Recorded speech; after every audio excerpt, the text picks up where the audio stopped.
Hello everyone, कैसे हो आप लोग। Welcome back to another episode of mister footy curious. आज के इस एपिसोड में बहुत सारी न्यूज डिस्कस करनी है, बहुत सारे मैच के रिजल्ट्स और यूसीएल का राउंड ऑफ 16 ड्रॉ भी डिस्कस करना है। तो चलो स्टार्ट करते हैं वीडियो और डिस्कस करते हैं सब कुछ।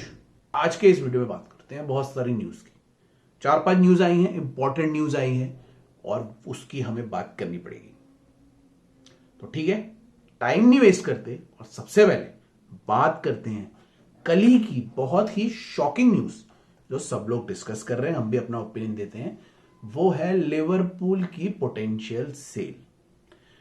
तो जो लिवरपूल के ओनर हैं, FSG club, FSG group by the way, उन्होंने कल सडनली अपने क्लब स्टेटमेंट में यह अनाउंस कर दिया कि अगर लिवरपूल के लिए कोई अच्छा ऑफर आता है तो वो सोच सकते हैं उसे आगे बेचने की।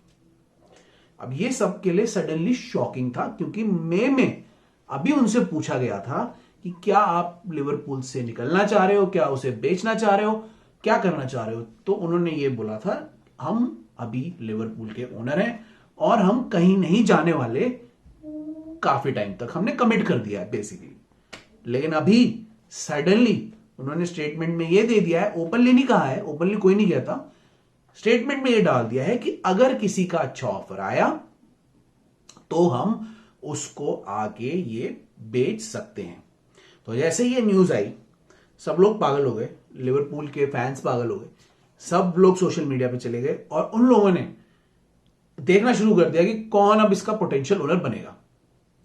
बहुत सारे नाम सामने आए, अभी भी आ रहे हैं। अपेरेंटली गोल्डमैन सैक्स और जो बड़े बड़े बैंक्स हैं, इनको रिस्पॉन्सिबिलिटी दी गई है ओनर्स को ढूंढने के लिए, और वही पोटेंशियल ओनर सामने आ गए हैं, जिसमें एक सऊदी जेंटलमैन है, एक आपके वो टर्किश बिलियनर हैं, ये सब, और जो 2-3 जो जिम रैटक्लिफ वगैरह हैं, सर जिम रैटक्लिफ, वो भी हैं। तो ये सब बिलियनर हैं जिन्होंने चेल्सी को खरीदने की कोशिश करी थी अभी रिसेंट में जब वो बिकी थी। तो ये लोग भी सामने आ गए, इनके नाम सामने आ गए सडनली। अब ये लोग भी इंटरेस्टेड हो गए हैं। कुछ लोग कह रहे हैं वो अमेरिकन लोगों को बेच रहे हैं, अमेरिकन ओनर है कोई। तो अभी कुछ नहीं कह सकते क्या होगा, लेकिन ये एक स्टेटमेंट देना कि अगर कोई अच्छी बिड आई तो हम पोटेंशियली लिवरपूल को बेच देंगे, ये बड़ा अजीब और बहुत ही सरप्राइजिंग डिसीजन रहा है एफएससी का। मे बी उनको ऐसा लग रहा है कि इस समय लिवरपूल की वैल्यू सबसे ऊपर है, तो इनको बेच देते हैं, सबसे ज्यादा प्रॉफिट होगा, तो शायद वो इसलिए बेच रहे हैं। और उनको ये भी लग रहा है कि होपफुली फ्यूचर में अगर रिसेशन आया या कुछ हुआ तो उस समय लिवरपूल की इतनी वैल्यू नहीं रहेगी। तो मे बी ये बिजनेस डिसीजन हो सकता है, कुछ भी हो सकता है, लेकिन ऐसा लग रहा है कि कुछ टाइम बाद लिवरपूल का नया ओनर आ सकता है। तो देखेंगे कि लिवरपूल की ये सिचुएशन कहां चेंज होती है, क्या चेंज होती है। अगर आपको स्पेक्यूलेशन जाननी है, जो मैंने ऐसे ही बोला था, वो बहुत सारे उसमें अवेलेबल है। वही सेम ही लोग हैं जो चेल्सी के टेक ओवर के टाइम पे सबने जिन्होंने बिड करी थी, वो सेम लोगों फिर से सामने आ गए हैं। तो बेसिकली लिवरपूल तो चला है बिकने, और होपफुली बिक जाएगा। देखते हैं किसको बिकेगा और क्या होगा।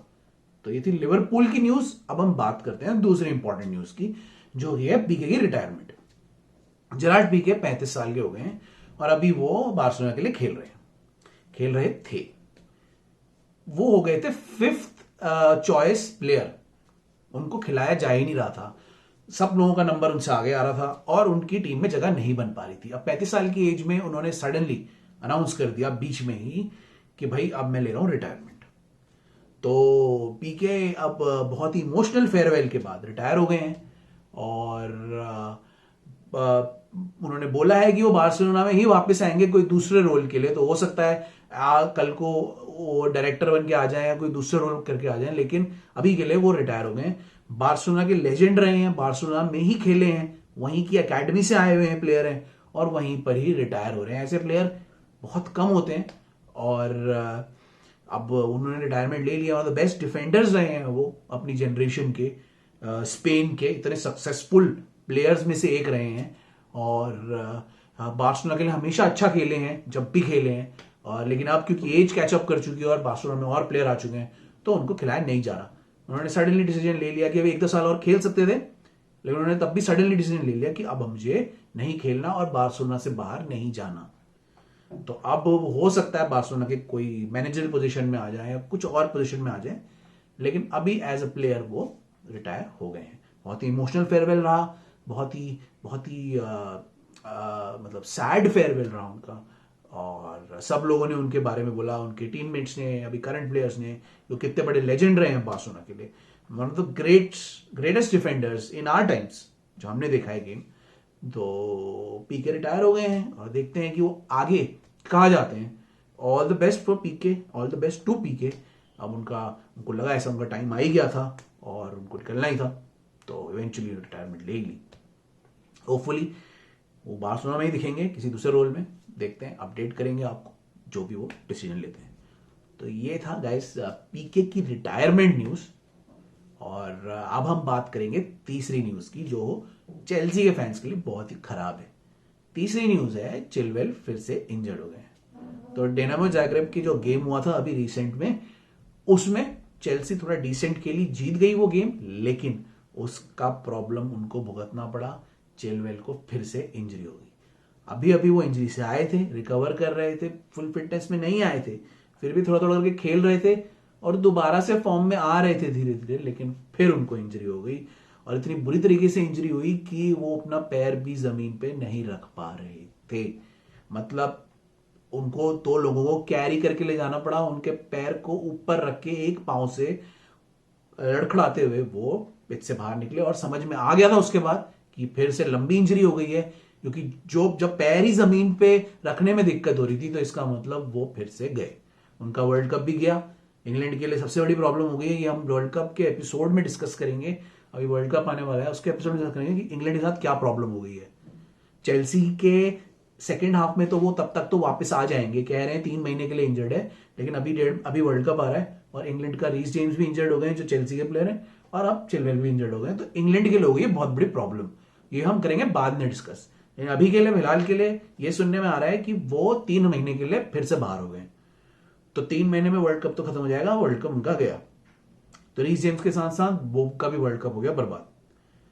तो गाइज ये बहुत ही डिसअपॉइंटिंग न्यूज है चेल्सी के लिए भी, और मोस्ट इंपॉर्टेंटली इंग्लैंड के लिए, क्योंकि चेल्सी के तो अभी 2 ही मैचेस बचे हैं before the world cup starts, लेकिन फिर वर्ल्ड कप 1.5 महीना आगे चलना है। तो वर्ल्ड कप के लिए बहुत ही डिसअपॉइंटिंग न्यूज है, और चिलवेल के लिए बहुत ही डिसअपॉइंटिंग न्यूज है, क्योंकि वो कोशिश कर रहे थे कि वो इंग्लैंड के लिए खेले और वो रिकवर हो भी गए थे टाइम से, लेकिन इस बार इतनी गंदी फिर से इंजरी हो गई कि अब पता नहीं उनका क्या होगा।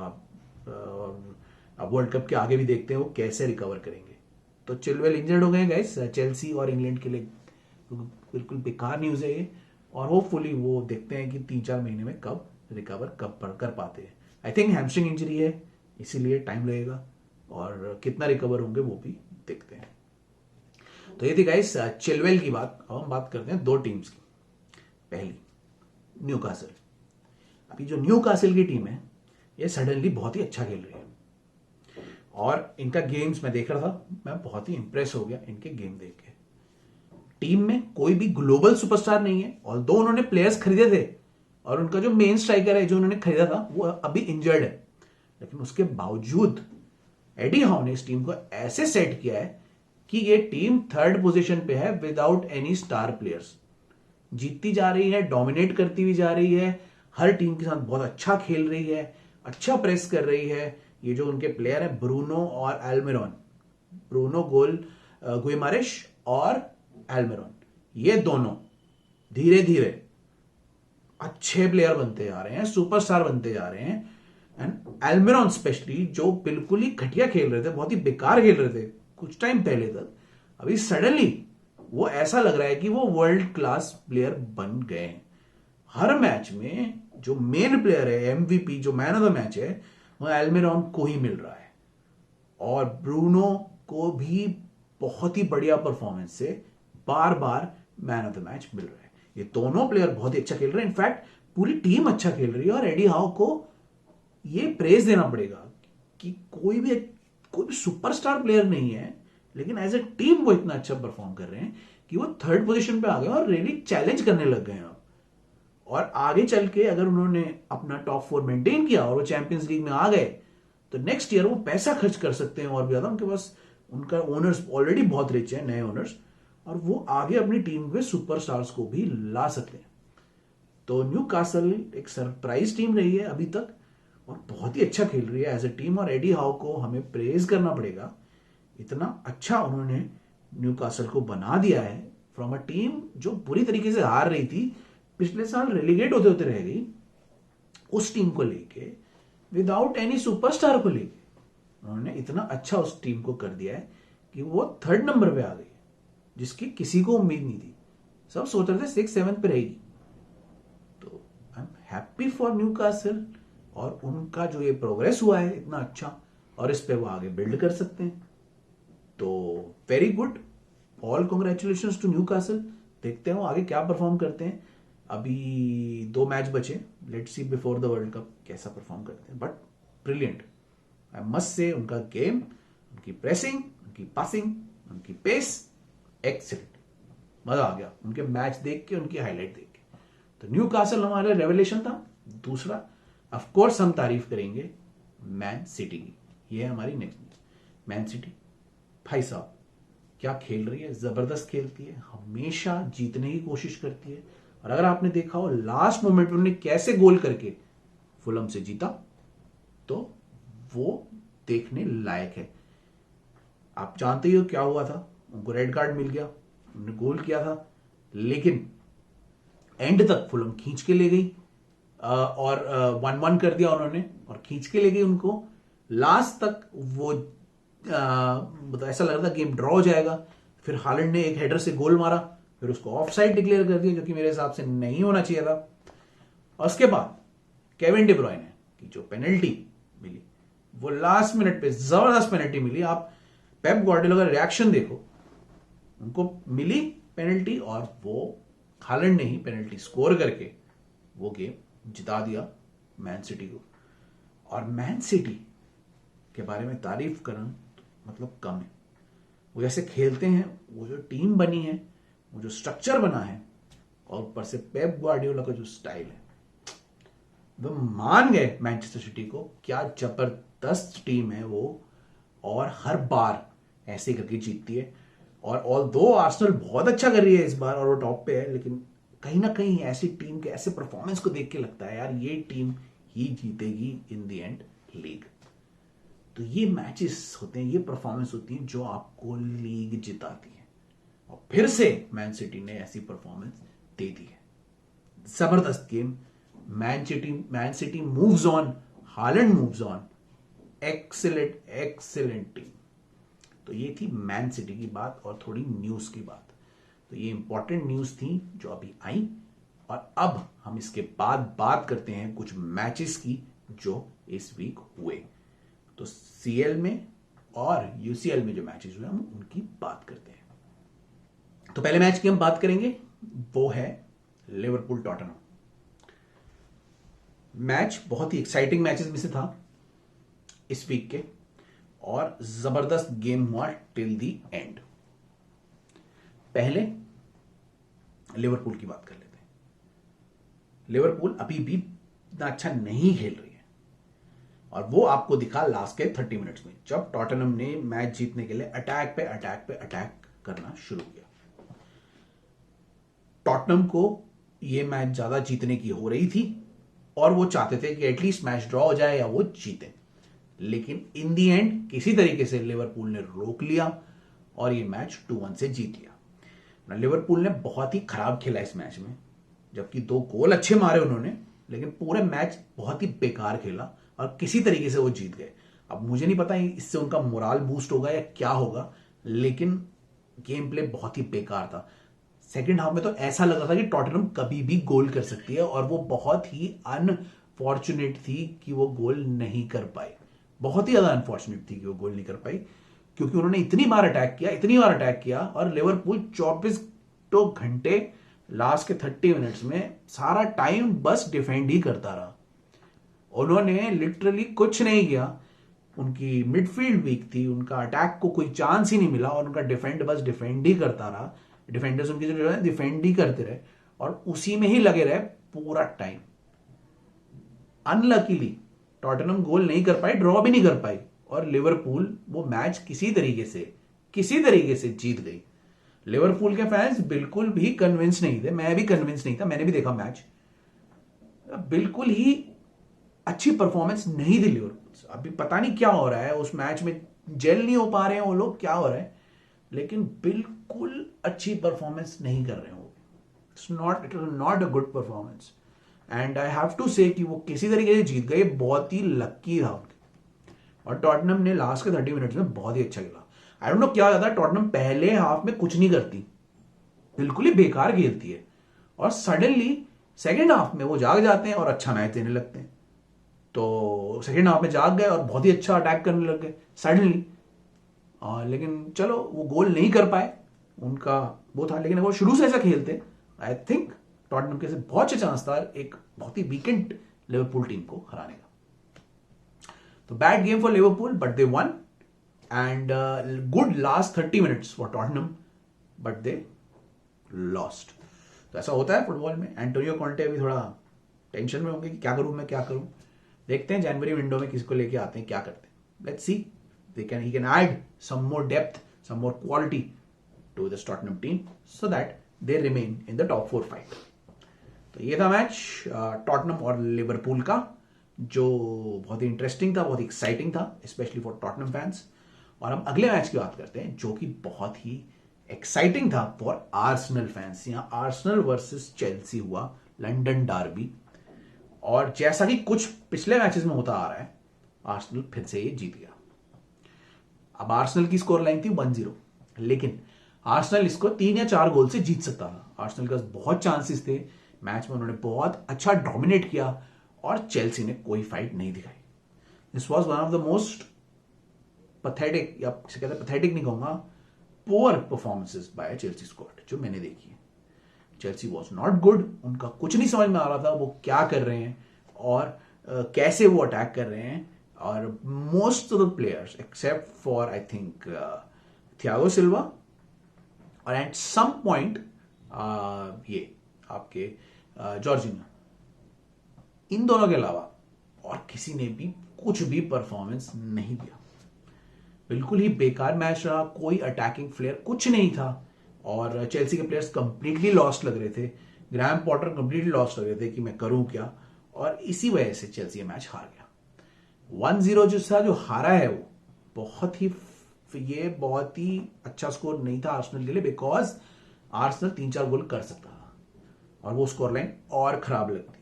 लेकिन किसी तरीके से आर्सेनल के प्लेयर्स ने मिस कर दी चांसेस और वो 1-0 से जीता।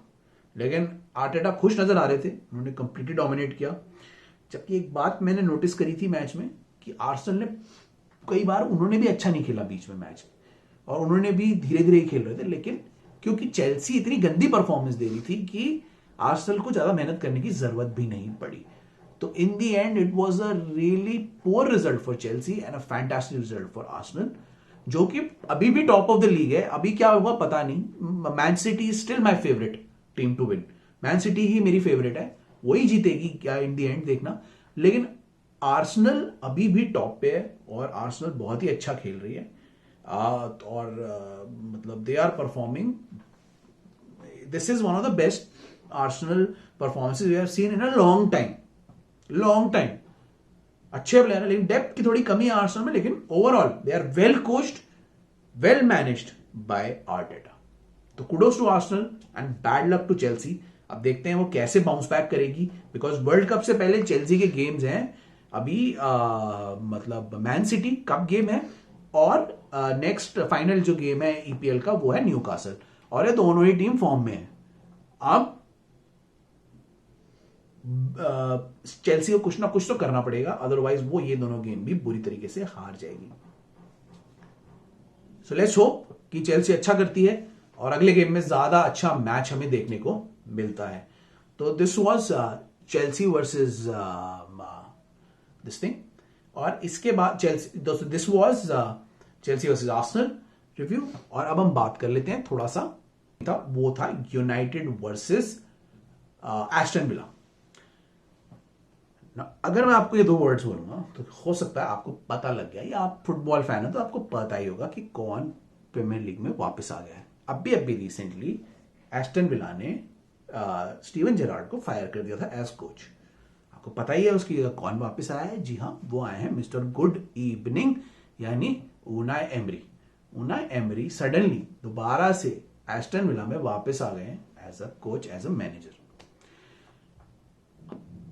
उनका क्या उसमें रोल रहा है, क्यों आए हैं वो पता नहीं, बट आते ही चेंज देखने को मिल रहा है हमें एस्टन विला में। एस्टन विला सडनली एक अजीब सी नॉन अटैकिंग टीम से अटैकिंग टीम बन गई है। और अगर आपने यूनाइटेड वाला मैच देखा होगा तो उन्होंने कंप्लीटली यूनाइटेड को डोमिनेट किया है। यूनाइटेड उस मैच में कुछ भी नहीं कर पाई और फिर हार गई।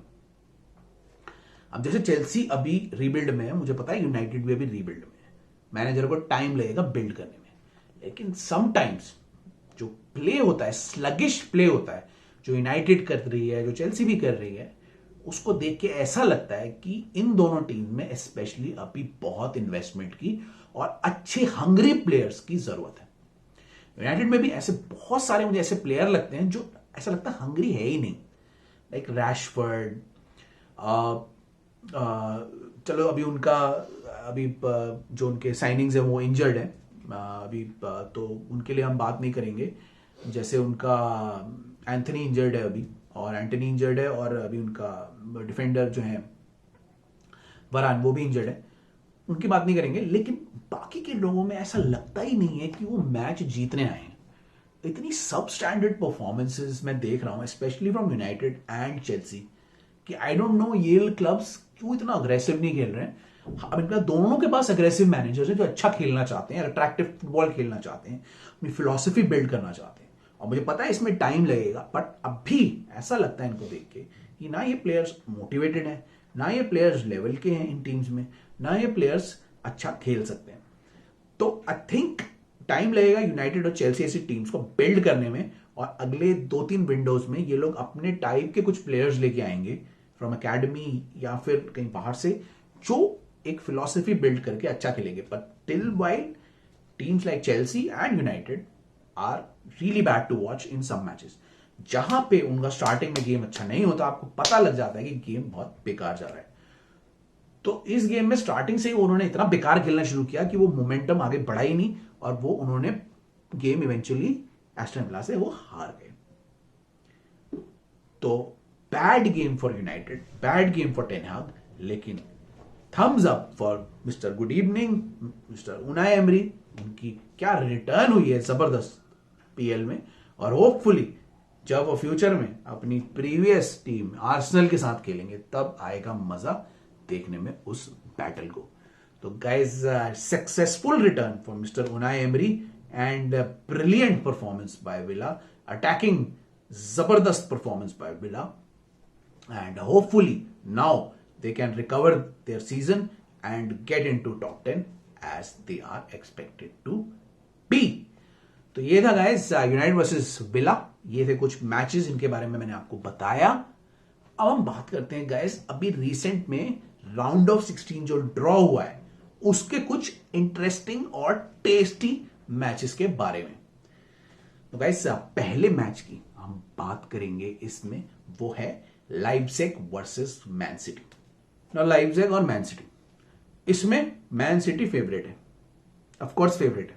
लाइप्जिग उनके लेवल पे नहीं है, लेकिन लाइप्जिग उनको तब भी सरप्राइज कर सकती क्योंकि ये है नॉकआउट राउंड्स। आप सबको पता है राउंड ऑफ 16 नॉकआउट राउंड होते हैं, और मैन सिटी ऑल्दो ओवरऑल एक कंप्लीट टीम है और फेवरेट्स है चैंपियंस लीग के, लेकिन लाइप्जिग भी कम नहीं है। लाइप्जिग के पास कुछ प्लेयर्स ऐसे हैं जो ये गेम लाइप्जिग को जिता सकते हैं। एक प्लेयर उसमें चेल्सी फैंस के लिए बहुत इंटरेस्ट में रहेगा, वो है क्रिस्टोफर नकुंकू। क्रिस्टोफर नकुंकू सुनने में ऐसा आ रहा है कि चेल्सी आ रहे हैं नेक्स्ट ईयर, तो सब लोग देखे होंगे, स्पेशली चेल्सी फैंस देखेंगे कि उनकी परफॉर्मेंस एक पीएल टीम के साथ, एक चैंपियन पीएल टीम के साथ कैसी रहेगी। क्या वो अच्छा खेलते हैं, अगर वो लाइप्जिग हार भी जाए वो अच्छा खेलते हैं, वो भी वो देखेंगे। और लाइप्जिग के लिए बहुत जरूरी है कि नकुंकू जैसे प्लेयर्स, ठीक है, अच्छा करें। टीमो वर्नर अगर वो खेलते हैं अच्छा करें, और उनको एक अच्छी शुरुआत दे। उनके पास बहुत अच्छा अटैकिंग टैलेंट है जिसका वो यूज कर सकते हैं और गेम को जीत सकते हैं। तो ऑल्दो मैन सिटी फेवरेट है क्योंकि उनके पास अच्छी मिडफील्ड है, अच्छा डिफेंस है, अच्छे अटैकिंग प्लेयर्स हैं और आउट ऑफ बिकॉज 2 लेग्स होते हैं इसमें नॉकआउट के, तो उस 2 लेग को मिला के मैन सिटी फेवरेट है। लेकिन there is a chance, there is, I think, let's say 20% chance that Leipzig can also spring a surprise and they have players like Nkunku, Timo Werner who can turn it on, जो किसी भी दिन कुछ भी कर सकते हैं और मैच लाइप्जिग को जिता सकते हैं। तो बहुत ही एक्साइटिंग मैच होने वाला है, बहुत ही अग्रेसिव मैच होने वाला है और लाइप्जिग के पास बहुत फास्ट प्लेयर्स हैं। तो मुझे देखना है कि ये फास्ट प्लेयर्स के अगेंस्ट मैन सिटी का डिफेंस कैसे कोप अप करता है। तो although man City is the favourite but Leipzig can spring a surprise.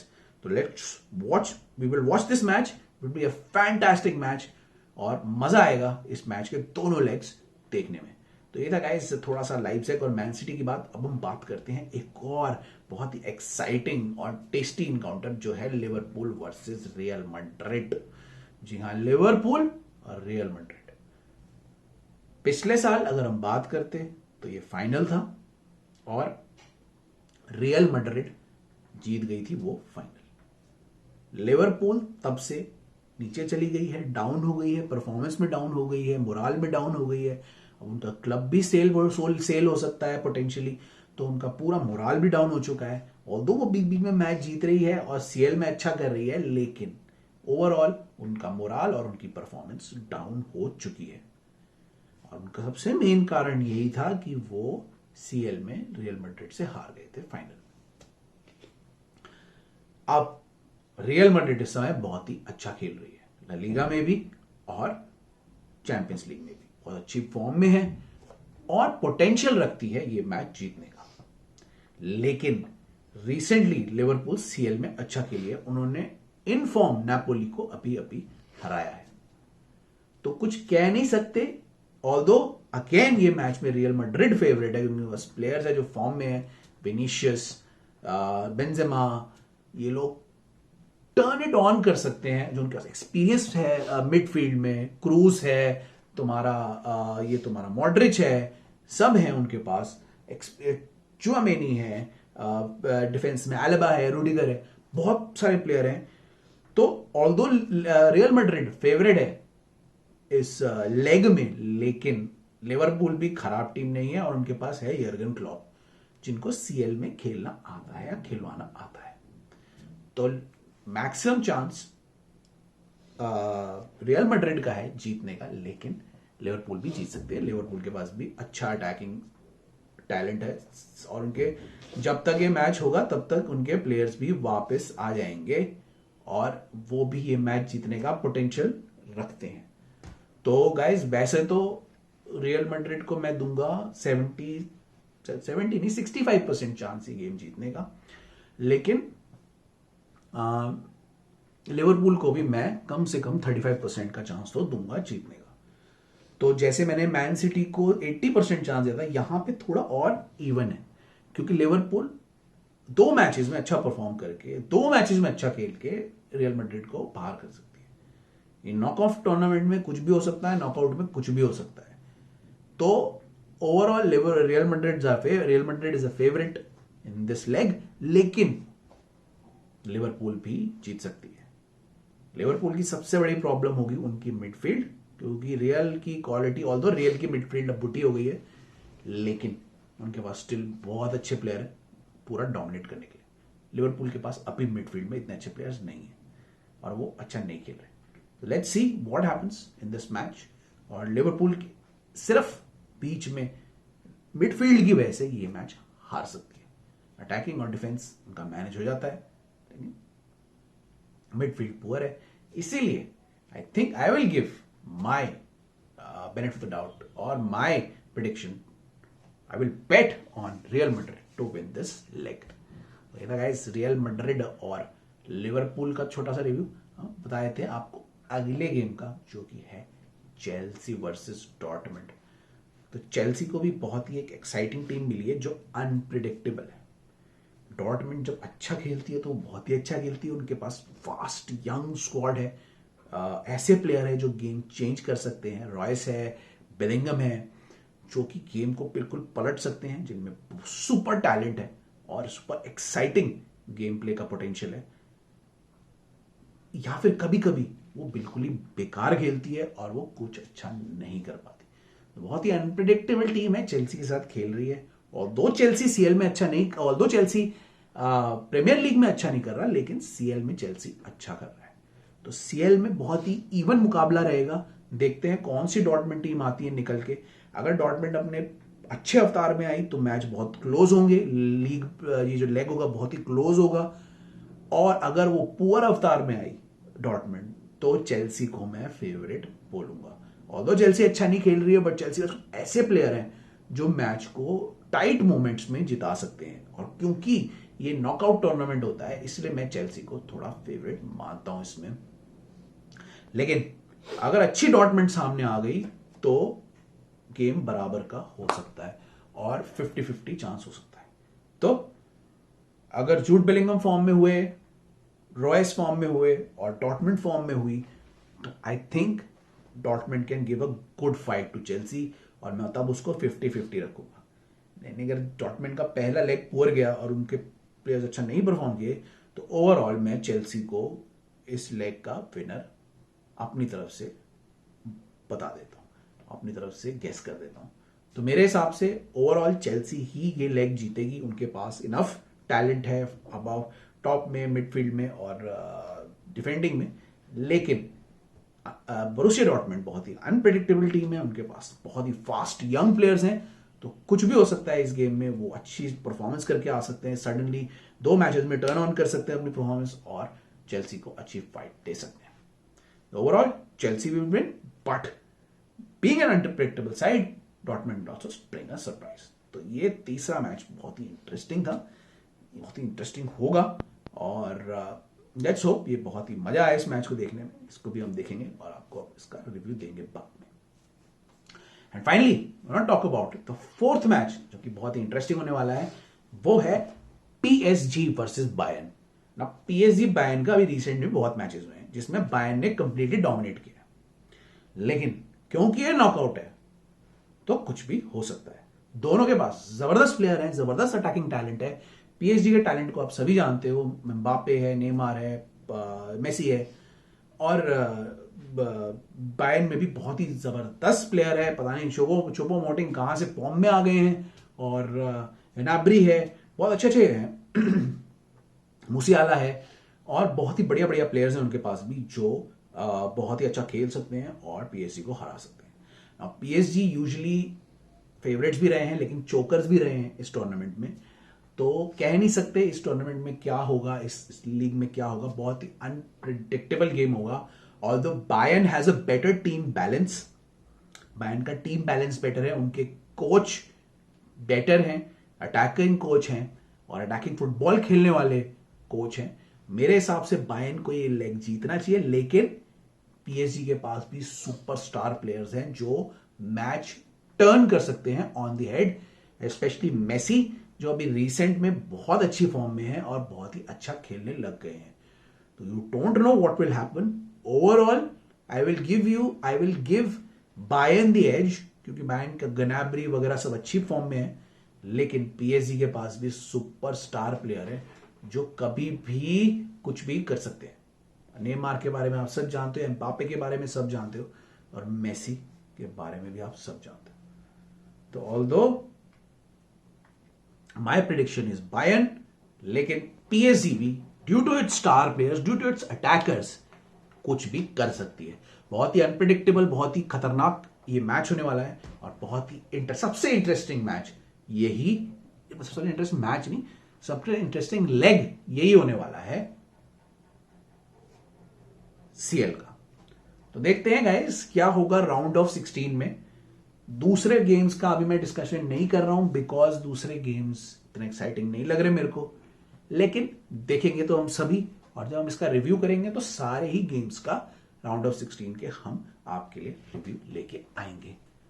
तो गाइस यहां पे मैं अपना वीडियो खत्म करता हूं। पहले ही बता रहा हूं, 2 ही मैचेस अब बचे हैं, एक कप गेम बचा है और एक प्रीमियर लीग गेम बचा है। इसके बाद शुरू होने वाला है वर्ल्ड कप। तो अगले जो वीडियोस आएंगे बहुत सारे वो वर्ल्ड कप के बारे में ही आएंगे, जहां पे हम वर्ल्ड कप की प्रेडिक्शन अपनी बताएंगे कि हम कौन सी टीम जीत सकते हैं, और सारे टीम्स का, टॉप टीम्स का हम करेंगे एनालिसिस, कौन सा उनके लिए इंपॉर्टेंट प्लेयर्स ले सकता है और बन सकता है, और उसके बाद देखेंगे कि क्या हम सही थे क्या हम गलत थे।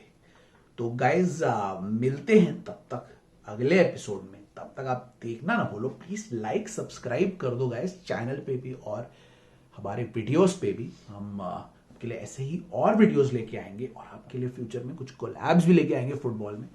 तब तक के लिए गाइस मैं मिस्टर फुटी क्यूरियस आपसे इजाजत देता हूं। मिलेंगे अगले एपिसोड में, मतलब ये सब क्लब फुटबॉल के फाइनल एपिसोड में, और वहां से जाएंगे फिर वर्ल्ड कप के एपिसोड्स में। तो गाइस मिलूंगा मैं आपसे अगली बार। तब तक के लिए bye from myself, see you in the next one.